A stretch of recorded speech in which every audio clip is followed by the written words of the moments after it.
First, crochet a row of short stitches normally.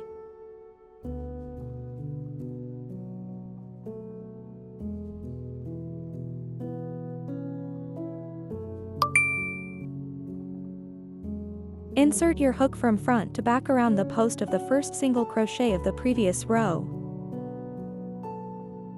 The hook is passed back from the outside to the inside. Yarn over and pull through both loops on the hook.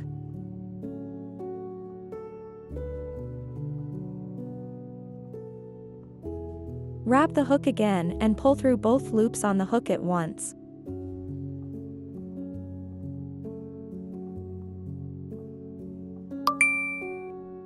Next, continue the demonstration.